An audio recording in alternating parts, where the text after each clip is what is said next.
Bienvenue sur la chaîne Motivation en Christ.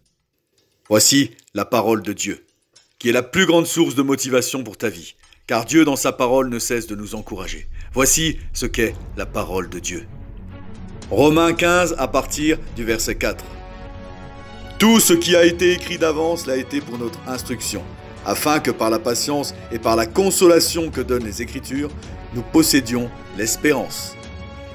Que le Dieu de la persévérance et de la consolation vous donne d'avoir les mêmes sentiments les uns envers les autres selon Jésus-Christ, afin que tous ensemble, d'une seule bouche, vous glorifiez le Dieu et Père de notre Seigneur Jésus-Christ. Le but numéro 1 de la parole de Dieu, c'est Jésus-Christ.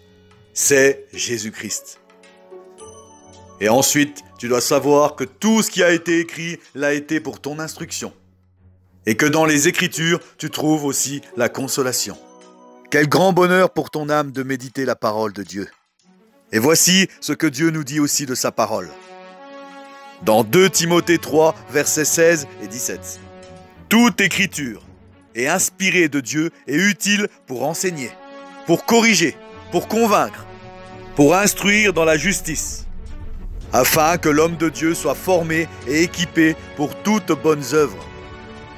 Toute l'écriture est inspirée de Dieu. Toute l'écriture est la vérité. Elle est là pour te corriger, pour t'instruire. Elle est là pour te former. Elle est là pour te motiver chaque jour. Et Jacques 1,22 te dit, mets en pratique la parole. Ne te contente pas de l'écouter, en te trompant toi-même par de faux raisonnements. Et le psaume 119 au verset 9 te dit, comment le jeune homme rendra-t-il pur son sentier? En se conformant à ta parole. Et Jésus te dit dans Luc 11 au verset 28, heureux ceux qui écoutent la parole de Dieu et qui la gardent. Tu peux lire aussi dans Ésaïe 40 au verset 8. L'herbe sèche et la fleur tombe, mais la parole de notre Dieu subsiste éternellement. Jésus te dit aussi dans Matthieu 4 au verset 4 une chose très importante. L'homme ne vivra pas de pain seulement, mais de toute parole qui sort de la bouche de Dieu. Tu dois vivre par la parole de Dieu. Tu dois te nourrir de la parole de Dieu. Elle est une véritable nourriture pour ton âme. Jésus dit aussi dans Jean 8, versets 31 et 32. Si vous demeurez dans ma parole, vous êtes vraiment mes disciples. Vous connaîtrez la vérité et la vérité vous rendra libre. Enfin, on peut lire dans Hébreux 4 au verset 12. En effet, la parole de Dieu est vivante et efficace, plus tranchante qu'une épée à 2 tranchants, pénétrant jusqu'à séparer âme et esprit, jointure et moelle. Elle juge les sentiments et les pensées du cœur. Nulle créature n'est cachée devant lui. Tout est nu et découvert aux yeux de celui à qui nous devons rendre des comptes. Voici ce qu'est la parole de Dieu, qui est vivante. La parole de Dieu est vivante et efficace. Dans l'armure du chrétien, on peut lire l'épée de l'esprit, qui est la parole de Dieu. La parole de Dieu est l'épée de l'esprit. Elle est vitale. Elle est vitale.